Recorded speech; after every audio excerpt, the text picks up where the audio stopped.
عليكم ورحمة الله وبركاته.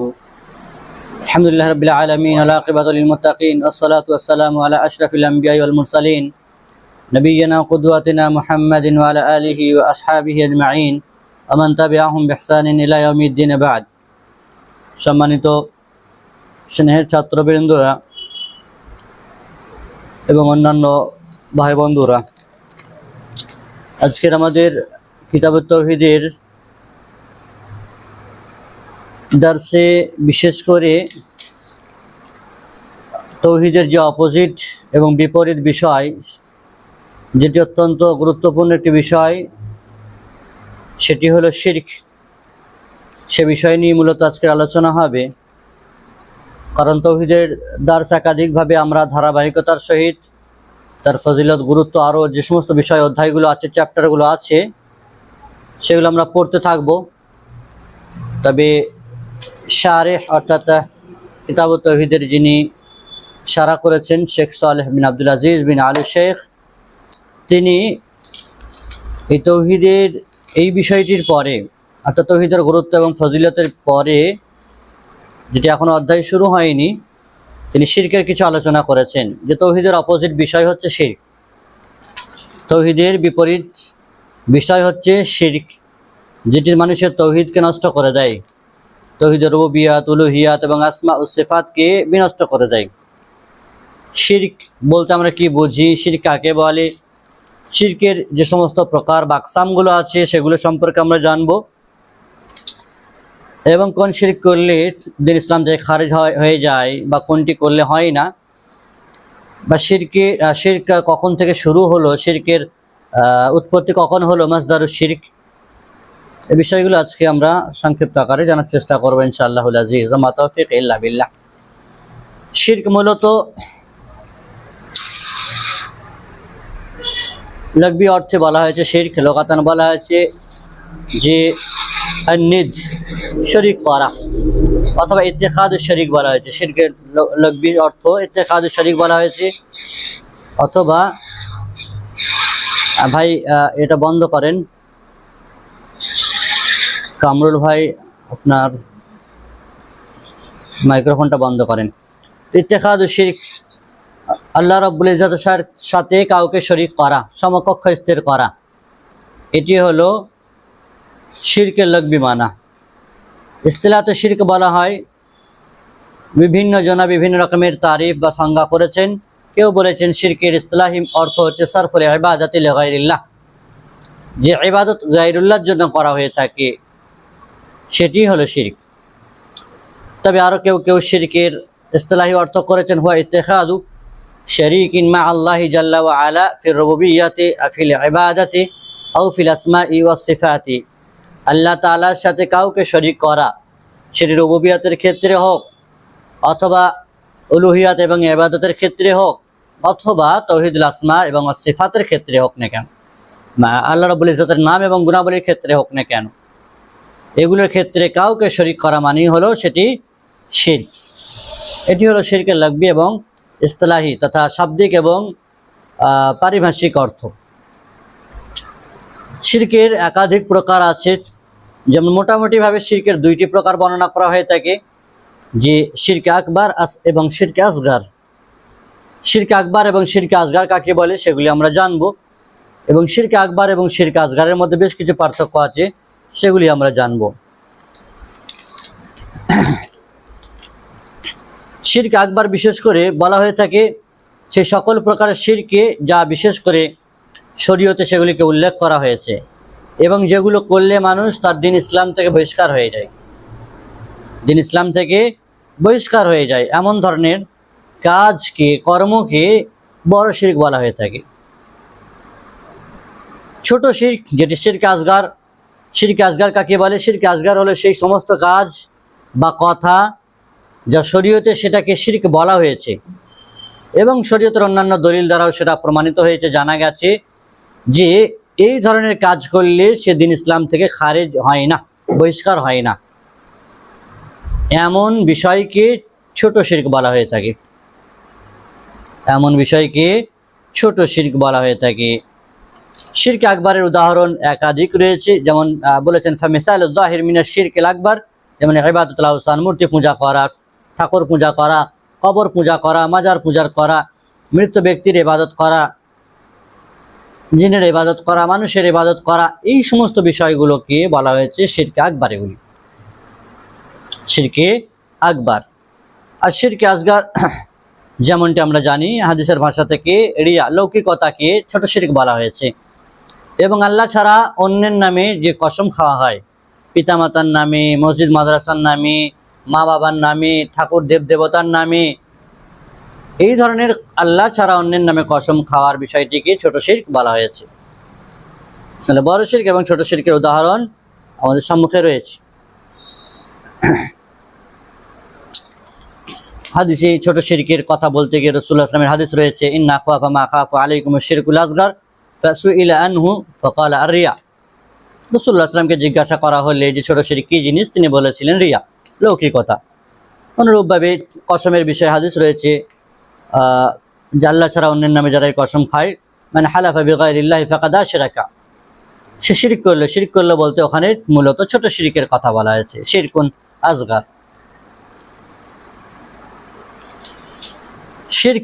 শিরকে আসগার এবং শিরকে আকবার, এই দুটির পার্থক্য রয়েছে, এদের মাঝে বিরাট ফারাক রয়েছে। সেই ফারাকগুলো আমরা জানবো। যে শিরকে আকবার সাধারণতভাবে শিরকে আকবরের যে হুকুম সেটি হচ্ছে মুখরিজান আনিল মিল্লাহ, দিন ইসলাম থেকে বহিষ্কার হয়ে যায় সে। বড় শিরকে যদি কেউ আক্রান্ত হয়, বড় শিরক যদি কেউ করে ফেলে, তাহলে সেই ব্যক্তি ইসলাম থেকে খারিজ হয়ে যাবে। কিন্তু ছোট শিরক করলে ইসলাম থেকে খারিজ হবে না। বড় শিরককারী চিরস্থায়ী জাহান্নামে যাবে সে, খালিদিনা ফিহা আবাদা বলা হয়েছে, চিরস্থায়ী জাহান্নামী সে। আর ছোট শিরককারী কিন্তু চিরস্থায়ী জাহান্নামে যাবে না। জাহান্নামে গেলেও তাকে চিরস্থায়ী সেখানে রাখা হবে না, জাহান্নাম থেকে তাকে তুলে আনা হবে। বড় শিরককারীর যে সমস্ত নেক আমল আছে সেগুলি নষ্ট হয়ে যায়। বড় শিরক করার কারণে তার সর্বপ্রকারের নেক আমল সেগুলি পণ্ড হয়ে যায়, সেগুলি নষ্ট হয়ে যায়। আল্লাহ রাব্বুল ইজ্জত পবিত্র কোরআনে রাসূলুল্লাহ সাল্লাল্লাহু আলাইহি ওয়াসাল্লামকে লক্ষ্য করে বলেছেন, লা ইন আশরাকতা লা ইয়াহবাতান্না আমালুক ওয়া লা তাকুনান্না মিনাল খাসিরিন। এখানে বড় শিরকের কথাই মূলত, যে আপনার সমস্ত আমল বরবাদ হয়ে যাবে, আপনি ক্ষতিগ্রস্তদের অন্তর্ভুক্ত হয়ে যাবেন। আর ছোট শিরক করলে আপনার সমস্ত রকমের আমল নষ্ট হবে না, বরবাদ হবে না, শুধুমাত্র ওই আমলটা যেটা আপনি করেছেন শুধুমাত্র লোক দেখানোর জন্য সেটা নষ্ট হবে। বড় শিরককারী জান এবং মালকে হালাল করে দেয়। বড় শিরক যদি কেউ করে তাহলে তার জানমাল হালাল হয়ে যায়, অর্থাৎ তাকে হত্যা করা হালাল হয়ে যায়। কিন্তু ছোট শিরক যিনি করবেন তাকে হত্যা করা জায়েজ হয় না, তার জানমালকে হরণ করা হালাল হয় না। এইগুলি হচ্ছে পার্থক্য ছোট শিরক এবং বড় শিরকের মধ্যে।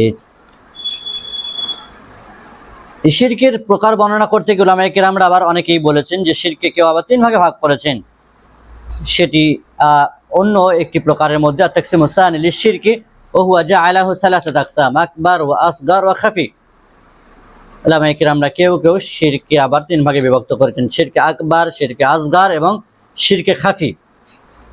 শিরকে খাফি আবার কেউ কেউ শিরকে খাফির ভেতরে আবার শিরকে জালিকেও মানে শামিল করেছেন। শিরকে খাফি কাকে বলা হয়? শিরকে খাফি হচ্ছে ইয়াসিরুর রিয়া বলা হয়েছে, হালকা ছোটখাটো মানে লোক দেখানোর বিষয়গুলোকে শিরকে খাফি বলা হয়েছে।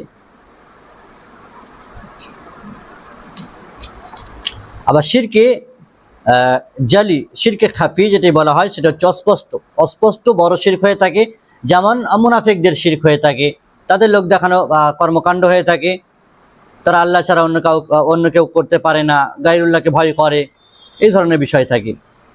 আবার শিরকে জালি, শিরকে আকবরের ভিতরে আবার কেউ কেউ এটাকে তাকসিম করেছেন যে শিরকে জালিও রয়েছে। শিরকে জালি মানে স্পষ্ট বড় শিরক, গায়রুল্লাহর উদ্দেশ্যে, আল্লাহ ছাড়া অন্যের উদ্দেশ্যে পশু জবাই করা, আল্লাহ ছাড়া অন্যকে ডাকা, এগুলিকে স্পষ্ট শিরক তথা শিরকে আকবর জালি বলা হয়েছে। ফলে শিরকের বিভিন্ন রকমের প্রকার উলামায়ে কেরামরা বর্ণনা করেছেন, মূলত 2 প্রকার, শিরকে আকবর এবং শিরকে আসগার। তারপরে আবার কেউ কেউ 3টে বলেছেন, আকবর, আসগার এবং খাফি। আবার কেউ কেউ বলেছেন শিরকে আকবর জালি এবং শিরকে আকবর খাফি। অনুরূপভাবে শিরকে আসগার কেউ 2 ভাগে ভাগ করেছেন, কেউ কেউ শিরকে আসগার জালি এবং শিরকে আসগার খাফি। জি, তো এই বিষয়গুলি রয়েছে এরকমভাবে। এর উদাহরণগুলো আমরা জানতে পারলাম, বড় শিরকের উদাহরণ এবং ছোট শিরকের উদাহরণ আমরা জানতে পারলাম, এবং ছোট শিরক বড় শিরকের পার্থক্য আমরা বুঝতে পারলাম। আবার শিরকে আকবরকে আবার বেশ কিছু উলামায়ে কেরাম যারা আবার বিভিন্ন রকমের ভাগ করেছেন, তাকসিম বর্ণনা করেছেন। যেমনটি কেউ কেউ বলেছেন শিরকুদ দাওয়া, অর্থাৎ আহ্বানের ক্ষেত্রে আল্লাহকে ডাকার ক্ষেত্রে শিরক করা। যেমন এর দলিল স্বরূপ পেশ করেছেন সূরা আনকাবুতের 65 নম্বর একটি আয়াত রয়েছে, ফাইযা রাকিবু ফিল ফুলকি দাউল্লাহ মুখলিসিনা লাহুদ্দিন ফালাম্মা নাজ্জাহুম মিনাল বাররি ইযান হুম ইউশরিকুন। মুশরিকরা যখন সমুদ্রে সফর করত তখন তারা একনিষ্ঠতার সহিত আল্লাহকে ডাকতো যে আল্লাহ আমাদেরকে বাঁচাও, সমুদ্রে আছে আর কেউ বাঁচানোর ক্ষমতা রাখে না। তখন তারা একনিষ্ঠভাবে আল্লাহকে ডাকতো, কিন্তু যখনই তারা সমুদ্রের ধারে পৌঁছে যেত, নাজাত পেয়ে যেত, তখনই তারা আবার শিরক করত। তো শিরকুদ দাওয়া, আহ্বানের ক্ষেত্রে, ডাকার ক্ষেত্রে শিরক করা। আবার কেউ বলেছেন শিরকের একটি প্রকার যেমন শিরকুন নিয়াহ, নিয়াত এবং ইচ্ছার ক্ষেত্রে শিরক, যেমনটি সূরা হুদের 16 নম্বর আয়াত রয়েছে, ফামান কানা ইউরিদুল হায়াতাদ দুনিয়া ওয়া যিনাতাহা নুওয়াফি ইলাইহিম আমালাহুম ফিহা ওয়া হুম ফিহা লা ইউবখাসুন। যারা দুনিয়া চায়, দুনিয়ার সাজসজ্জা চায়, দুনিয়ার সৌন্দর্য চায়, আল্লাহ বলছেন তাদেরকে আমি পরিপূর্ণ দেবো, তাদেরকে কমতি করা হবে না, তাদেরকে কিছুই কম করা হবে না, সবটাই দেওয়া হবে। কিন্তু যারা আখিরাত চায়, উলাইকা আল্লাযিনা লাইসা লাহুম ফিল আখিরাত, আখিরাত চায় তাদেরকে আখিরাত দেবেন। কিন্তু যারা কেবলমাত্র দুনিয়া চায়, আল্লাহ বলছেন তাদেরকে আমি পরিপূর্ণ দেবো, দুনিয়াতে কম করব না, কিন্তু আখিরাতে তাদের জন্য কোনো কিছু থাকবে না জাহান্নামের আগুন ছাড়া। উলাইকা আল্লাযিনা লাইসা লাহুম ফিল আখিরাতি ইল্লান নার ওয়া হাবিতা মা সানাউ ফিহা বাতিলুম মা কানু ইয়ামালুন। কিন্তু তাদের সব প্রকারের আমল বরবাদ হয়ে যাবে, তারা যে আমলগুলো করেছিল সবগুলো নষ্ট হয়ে যাবে, কিছুই বাকি থাকবে না, আখিরাতে জাহান্নামের আগুন ছাড়া কিছুই থাকবে না। আরেকটি প্রকার বলেছেন শিরকত্ব, আনুগত্যের ক্ষেত্রে শিরক, যেমনটি আয়াত রয়েছে সূরা তাওবার 31 নম্বর আয়াত রয়েছে, যেখানে আল্লাহ তাআলা বলেছেন ইত্তাখাযু আহবারাহুম ওয়া রুহবানাহুম আরবাবা মিন দুনিল্লাহ ওয়াল মাসিহ ইবনে মারইয়াম। তারা আল্লাহ রাব্বুল ইজ্জাতকে ছেড়ে নিজেদের আলেম ওলামাদেরকে, নিজেদের দ্বীনের রাহবারকে, পণ্ডিত পুরোহিতদেরকে ডাকতে থাকে, আল্লাহ ছাড়া তাদেরকে রব বানিয়ে নিয়েছে এবং মাসিহ ইবনে মারইয়ামকেও বানিয়ে নিয়েছে। অথচ তাদেরকে আদেশ করা হয়েছে তারা যেন শুধুমাত্র এক আল্লাহ রাব্বুল ইজ্জাতেরই ইবাদত করে। তো আনুগত্যের ক্ষেত্রে শিরক করে থাকে। শিরকুল মাহাব্বা, ভালোবাসার ক্ষেত্রে শিরক করে থাকে মানুষ। আল্লাহ তাআলা পবিত্র কোরআনে বলেছেন সূরা বাকারার 165 নম্বর আয়াত রয়েছে, মিনান নাসি মান ইয়াত্তাখিযু মিন দুনিল্লাহ আনদাদান ইউহিব্বুনাহুম কাহুব্বিল্লাহ। কত শত মানুষ আছে যারা আল্লাহকে ছেড়ে অন্য কাউকে ডাকে, নিদের জামা আন্দাদ, আল্লাহর সাথে অসংখ্য বিষয়কে শরীক করে, মানুষকে শরীক করে এবং তাদেরকে ভালোবাসে আল্লাহর ভালোবাসার মতোই। এই ধরনের ভাগও কেউ কেউ করেছেন শিরকের ক্ষেত্রে। তাহলে শিরকের ক্ষেত্রে মোটামুটিভাবে আমরা জানতে পারলাম শিরকের বেশ কিছু প্রকারগুলি এবং পার্থক্যগুলো মাথায় অবশ্যই রাখতে হবে যে বড় শিরক এবং ছোট শিরকের পার্থক্য আছে। বড় শিরক করলে তার সমস্ত আমল বরবাদ হয়ে যায়, দ্বীন ইসলাম থেকে খারিজ হয়ে যায় এবং চিরস্থায়ী জাহান্নামী হবে। কিন্তু ছোট শিরকের ক্ষেত্রে এমন নয়, চিরস্থায়ী জাহান্নামী হবে না, সমস্ত আমল বরবাদ হবে না এবং ইসলাম থেকে সে বহিষ্কারও হবে না।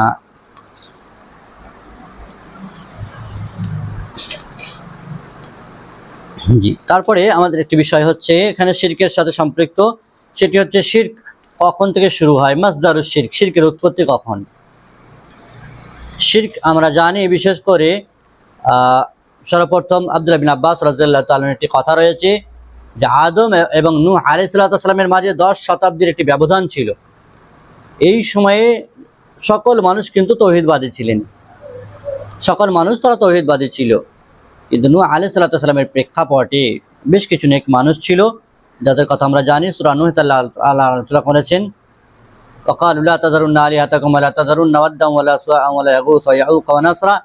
এই আয়াতটি রয়েছে যেখানে আল্লাহ তাআলা বলেছেন, এবং সেই আয়াতটি দ্বারা বোঝা যায় যে পৃথিবীর বুকে সর্বপ্রথম যেটি শিরক হয়েছিল তার উৎপত্তি সেটি হচ্ছে নূহ আলাইহিস সালামের সম্প্রদায়ের মাঝে। কিছু নেক মানুষ ছিলেন, সৎ দিনদার পরেজগার মানুষ ছিলেন 5 জন। তারা যখন মারা যান তাদের স্ট্রাকচার মূর্তি তৈরি করা হয়, স্ট্যাচু তৈরি করা হয়, শয়তান ওয়াসওয়াসা দিতে থাকে, আর এগুলো করা হয় প্রথমত। তারপরে দীর্ঘ সময় কেটে যাওয়ার পরে তাদের সেগুলি পূজা পাঠ শুরু হয়। শয়তান ফাআওহা শয়তান, শয়তান তাদের প্রতি তাদেরকে উদ্বুদ্ধ করলো যে এই যে রয়েছে এই মূর্তিগুলি, এগুলোর ইবাদত করা হতো, তোমাদের মাঝে এরা ছিল, তো এদের তোমরা ইবাদত করো, এদের পূজা করো। তো ফলে মানুষ সঠিক ইলম থেকে যখন দূরে সরে গেল, ফানুসিয়াল ইলম ওয়া বিদাত বলা হয়েছে। এই আয়াতের তাফসীর আব্দুল্লাহ বিন আব্বাস রাদিয়াল্লাহু তাআলা তিনি বলেছেন যে এক যুগ যখন পার হয়ে গেল, মানুষ সঠিক ইলমটা সম্পর্কে অজ্ঞ হয়ে গেল, জানতে পারলো না যে এই মানুষগুলোর মূর্তি কেন তৈরি করা হয়েছে, জানতে পারলো না। ফলে এক যুগ পার হয়ে যাওয়ার পরে তাদের পূজা পাঠ শুরু হয়ে গেল, সঠিক ইলম উঠে চলে গেল আর ইবাদত শুরু হয়ে গেল। এই জন্য সর্বপ্রথম নূহ আলাইহিস সালামের মাঝেই শিরকের উৎপত্তি ঘটেছিল। এর পরবর্তীতে মুসা আলাইহিস সালামের যুগেও শিরক হয়েছিল, যেমনটি আমরা অনেকেই জানি। বাছুরকে তারা মাবুদ বলে স্বীকার করে নিয়েছিল। মুসা আলাইহিস সালাম যখন তোর পাহাড়ে গিয়েছিলেন তার ভাইকে হারুনকে ছেড়ে, তো এসে দেখছেন যে তার সম্প্রদায়রা বাছুর পূজাতে লিপ্ত হয়ে গেছে। এই অবস্থা দেখে মুসা আলাইহিস সালাম তখন তার ভাই হারুনকে মেরেছিলেন, দাড়ি ধরে মেরেছিলেন যে তোমাকে দায়িত্ব দিয়ে গেলাম, ছেড়ে গেলাম, আর এরা বাছুর পূজা শুরু করে দিল। ইত্তাখাযু আইজিল বলা হয়েছে পবিত্র কোরআনে। তো মুসা আলাইহিস সালামের যুগেও তার সম্প্রদায়ের মাঝেও শিরক ছিল। খ্রিস্টানদের মাঝে যুগে যুগে শিরক ছিল। তারা পরবর্তীতেও ঈসা ইবনে মারইয়ামকেও তারা রব বানিয়ে নিয়েছে বা আল্লাহর সন্তান বলেছে, এভাবে শিরক করেছে তারা। এবং আরবদের মাঝেও জাজিরাতুল আরবেও তার শিরক চালু ছিল। আমর বিন লুহাই আল খুজাই নামক একজন ব্যক্তি ছিল যে সর্বপ্রথম শিরক চালু করেছিল আরবদের মাঝে। এবং ইব্রাহিম আলাইহিস সালামের ধর্মে পরিবর্তন ঘটায়। পরবর্তীতে হিজাজে এরকম ধরনের মাটিতে মূর্তি আমদানি করে লোকেদেরকে পূজা করতে সে আদেশ করে। তারপরে উম্মতে মুহাম্মাদিয়ার মাঝে শিরক এলো। উম্মতে মুহাম্মাদিয়ার মাঝে সর্বপ্রথম শিরক শুরু হয়, সেটি হচ্ছে 4th শতাব্দীর পরে ফাতিমি শিয়াদের হাতে, যখন তারা কবরের উপর গম্বুজ তৈরি করতে শুরু করলো। মিলাদের নামে বিদাত এবং লেখকদেরকে নিয়ে তারাও বাড়াবাড়ি করতে লাগলো, পীর মাশায়েখদেরকে নিয়ে বাড়াবাড়ি করতে লাগলো। ভ্রান্ত সুফিবাদদের আত্মপ্রকাশ পেল, তখন শিরকের প্রচলন হলো। যেমনটি বলা হয়েছে শিরকুল মুতাওয়াক্কিলিন আল মাশায়েখ, বিভিন্ন ধরনের তারা তাদের গুরুজনদেরকে নিয়ে, তারা তাদের দিনের রাহবারদেরকে নিয়ে, পীর মাশায়েখদেরকে নিয়ে তাদের কি বলে বাড়াবাড়ি করতে লাগলো এবং তারা শিরকের প্রচলন ঘটাতে লাগলো।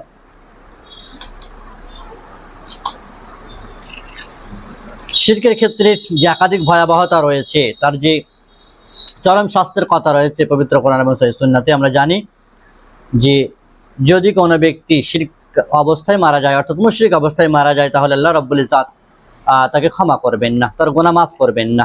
সূরা নিসাতে রয়েছে 48 নম্বর আয়াত, ইন্নাল্লাহা লা ইয়াগফিরু আন ইউশরাকা বিহি ওয়া ইয়াগফিরু মা দুনা যালিকা লিমান ইয়াশা। আল্লাহ তাআলা তিনি শিরকের গুনাহ কখনোই মাফ করেন না। বাকি অন্যান্য গুনাহ চাইলে তিনি ইচ্ছা করলে মাফ করতে পারবেন, করবেন, কিন্তু শিরকের গুনাহ তিনি মাফ করবেন না। অনুরূপভাবে মুশরিক যে শিরক করা অবস্থায় মারা গেছে, সে দিন ইসলাম থেকে খারিজ হয়ে যায় এবং তার জানমালও হালাল হয়ে যায়। আল্লাহ রাব্বুল ইজ্জাত সূরা তাওবাতে বলেছেন, ফাইজান সালাখাল আসহুরুল হুরুম ফাকতুলুল মুশরিকিনা হাইসু ওয়াজাদতুমুহুম মাখুযুহুম মাহসুরুহুম। নিষিদ্ধ মাসগুলি অতিবাহিত হয়ে গেলে যারা অংশীবাদী রয়েছে, যেখানে পাবে তাদেরকে হত্যা করো, তাদেরকে বন্দী করো, অবরোধ করো, কথা বলা হয়েছে।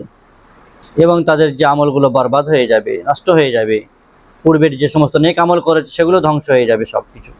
আল্লাহ তাআলা পবিত্র কোরআনে সূরা ফুরকানে বলেছেন, ওয়াকাদিমনা ইলা মা আমিলু মিন আমাল ফাজআলনাহু হাবাআম মানসুরা। আর তাদের কৃতকর্ম বা নেক কাজগুলি বা যা কিছু তারা করেছে সেগুলি আমি দেখব, আমি পরীক্ষা নিরীক্ষা করব, আর সেগুলিতে যখন দেখব শিরক ঢুকে আছে, হাবাআম মানসুরা, সেই যাবতীয় নেক আমলগুলোকে ধূলিসাৎ করে দেওয়া হবে, সেগুলো বিক্ষিপ্ত ধূলিকণায় পরিণত হয়ে যাবে। ফলে শিরক করলে আপনার পূর্বের যা নেক আমল করেছেন, অর্জন করে রেখেছেন, জমা করে রেখেছেন, সেগুলিও নষ্ট হয়ে যাবে। ভাববেন না পূর্বের আমলগুলো নষ্ট হবে না, সব বেঁচে আছে। মানুষের জীবনে এই ধরনের কাজ করলে তার নেক আমলগুলো যেগুলো সে তুলে রেখেছিল সেগুলো বরবাদ হয়ে যাবে। অনুরূপভাবে সূরা জুমারে আল্লাহ তাআলা বলেছেন, ওয়ালাকাদ উহিয়া ইলাইকা ওয়া ইলাল লাযিনা মিন ক্বাবলিকা লাইন আশরাকতা লা ইয়াহবাতান্না আমালুকা ওয়া লা তাকুনান্না মিনাল খাসিরিন।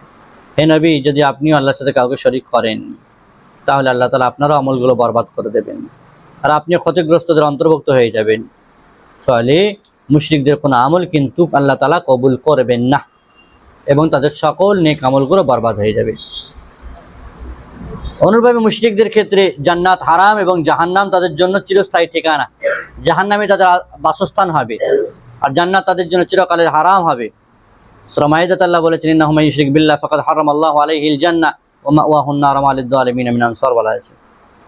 যারা শিরক করে মুশরিক তাদের জন্য জান্নাত হারাম এবং জাহান্নামই তাদের আসল ঠিকানা। ফলে বিশেষ করে শিরক থেকে আমাদেরকে সতর্ক থাকতে হবে, সাবধান হতে হবে, বাঁচতে হবে এবং শিরকের একাধিক যে প্রকারগুলো আছে, বিষয়গুলি আছে, সেগুলো মাথায় রাখতে হবে। শিরকের ধারে কাছে ঘেঁষা যাবে না এবং সর্বদাই মানুষদেরকেও শিরক থেকে সতর্ক এবং সাবধান করতে হবে। কারণ ইসলামের যেমনটি গুরুত্বপূর্ণ একটি বিষয় হলো তাওহীদ, মানুষের জীবনে থাকতেই হবে, ঠিক তেমনি তৌহিদকে বিনষ্টকারী বিষয় হচ্ছে শিরক। আপনার তৌহিদ অক্ষত থাকবে না, তৌহিদ আপনার বেঁচে থাকবে না, তৌহিদ আপনার টিকে থাকবে না যদি আপনার জীবনে শিরক এসে যায়। আপনার একত্ববাদ, তৌহিদ সব নষ্ট হয়ে যাবে শিরকের কারণে। ফলে শিরক হচ্ছে একটি ভয়াবহ এবং মারাত্মক পাপ একটি। এটি করলে আপনার সর্বপ্রকারের নেক আমল যা আপনি করে রেখেছেন, জুগিয়ে রেখেছেন, সেগুলি নষ্ট হয়ে যাবে। আল্লাহ তাআলা পবিত্র কোরআনে বলেছেন, হাদিস রয়েছে আমরা জানি, সহিহ বুখারীর একটি হাদিস রয়েছে, অত্যন্ত গুরুত্বপূর্ণ হাদিস। রাসূলুল্লাহ সাল্লাল্লাহু আলাইহি ওয়াসাল্লাম বলেছেন যে সবচাইতে বড় পাপ, রাসূলুল্লাহ সাল্লাল্লাহু আলাইহি ওয়াসাল্লামকে জিজ্ঞাসা করা হলো আইয়ুয যামবি আযম, সবচাইতে মহাপাপ কি? রাসূলুল্লাহ সাল্লাল্লাহু আলাইহি ওয়াসাল্লাম বলেছিলেন আন তাজআলা লিল্লাহি নিদ্দান ওয়া হুয়া খালাকাক, আল্লাহর সাথে কাউকে সমকক্ষ স্থির করা অথচ আল্লাহ আপনাকে সৃষ্টি করেছেন। যে আল্লাহ আপনাকে সৃষ্টি করেছেন তার সাথে কাউকে শরীক করবেন, এটা হলো মহাপাপ। তাহলে শিরক হলো সবচাইতে মহাপাপ, শিরক হচ্ছে সবচাইতে বড় পাপ। এটি রাসূলুল্লাহ সাল্লাল্লাহু আলাইহি সাল্লামের এই হাদিস দ্বারা, সহিহ বুখারীর হাদিস দ্বারা প্রমাণিত। ফলে সেটি ছোট হোক অথবা বড় হোক, সর্বপ্রকারের শিরক থেকে আমাদেরকে বাঁচতে হবে, সতর্ক থাকতে হবে। এই নয় যে বড় শিরক তো করিনি, আমি ছোট করেছি, এটা ছোট শিরক, কসম খেয়েছি আল্লাহ ছাড়া অন্যের নামে বা লোক দেখানো কোনো আমল করে, ছোট শিরক। ছোটগুলোই যে একদিন বিরাট আকার ধারণ করবে, ছোট ছোট শিরকই যে আপনাকে ধূলিসাৎ করে দেবে, সেটি আপনি হয়তো ভাবতে পারেননি। ছোট ছোট আমল বারবার করছেন আপনি, ছোট ছোট শিরক বারবার করছেন আপনি, এটি তো বড়তে পরিণত হয়ে যাবে। যেমনটি কথা রয়েছে, উসুল রয়েছে, তুসুলুল ইসআর, মানে বারবার ইসরার করার কারণে একটি গুনাহ, ছোট গুনাহ, সেটি বড় গুনাহতে পরিণত হয়ে যায়।